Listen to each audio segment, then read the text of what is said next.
दोस्तों, UP board class 10 त्रिकोणमितीय प्रश्नावली 8.1 का प्रश्न संख्या 5वां है। कह रहा है कि यदि सेक थीटा बराबर 13/12 हो तो अन्य सभी त्रिकोणमितीय अनुपात परिकलित कीजिए। तो यदि इस सवाल को हल करना है आपको, तो हम हल करेंगे सेक थीटा बराबर, जैसा कि हम जानते हैं कि सेक कॉस का उल्टा होता है, तो कर्ण बटा आधार होगा। कर्ण बटा आधार होता है और यहाँ मान दिया हुआ है कि सेक थीटा बराबर, यहाँ देख लेते हैं, सेक थीटा बराबर 13/12 मीन्स कि कर्ण का मान 13 और आधार का मान 12 है। तो इस पर हम एक ड्रा कर लेते हैं राइट एंगल ट्रायंगल, जिसमें ए बी सी एक समकोण त्रिभुज है और बी 90 डिग्री का है। और यदि हम यहाँ ए के कोण ए को थीटा डिग्री मानते हैं, तो इस आधार पर सी बी हमारा लंब, ए बी हमारा आधार होगा, जबकि 90 डिग्री के सामने वाली भुजा कर्ण होती है। तो कर्ण ए सी है, तो कर्ण बटा आधार यानी कर्ण का मान 13 होगा और आधार का मान ए बी आधार होगा। तो ए बी आधार होगा तो इसका मान 12 मान लेते हैं यहाँ पे।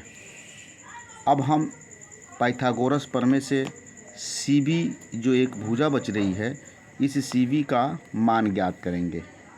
तो जैसा हम जानते हैं कि कर्ण का वर्ग यानी ए सी का वर्ग बराबर ए बी का वर्ग प्लस बी सी का वर्ग।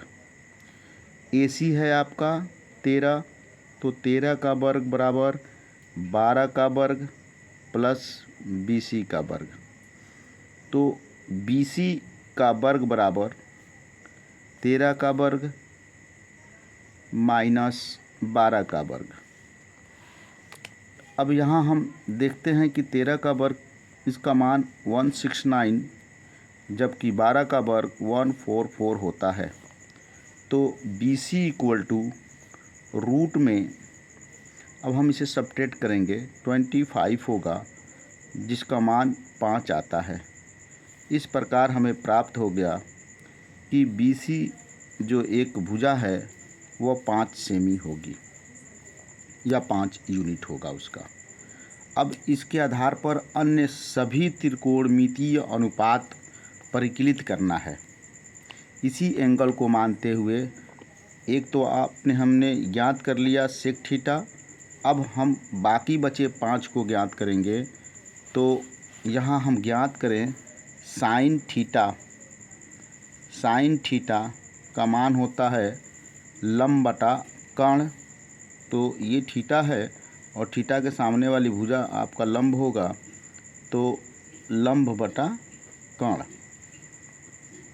लंब का मान है 5 और कर्ण का मान है 13।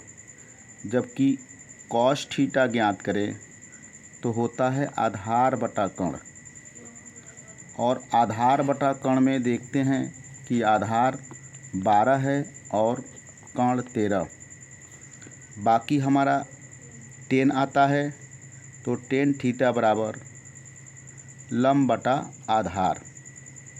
तो यहाँ लंब मेरा 5 और आधार 12 है। कोसेक थीटा, कोसेक थीटा कर्ण बटा आधार और कर्ण का मान 13 और आधार का मान कोसेक थीटा बराबर कर्ण बटा लंब होता है। कर्ण बटा लंब होता है, तो 13/5 होगा। सेक का मान दे ही दिया है। अब बचता है हमारा कॉट थीटा। तो कॉट आधार बटा लंब, तो आधार का मान 12 है और लंब का मान 5 है। इस प्रकार हम बचे हुए 5 त्रिकोणमितीय अनुपात का मान परिकलित कर चुके हैं यहाँ पर। साइन थीटा का मान 5/13 और साइन का ठीक उल्टा होता है कोसेक, तो कोसेक का मान 13/5। कॉस थीटा का मान 12/13। टेन थीटा का मान 5/12, जबकि कॉट का मान 12/5 होता है। इस प्रकार ये हम प्रश्न संख्या 5 को हल कर चुके हैं।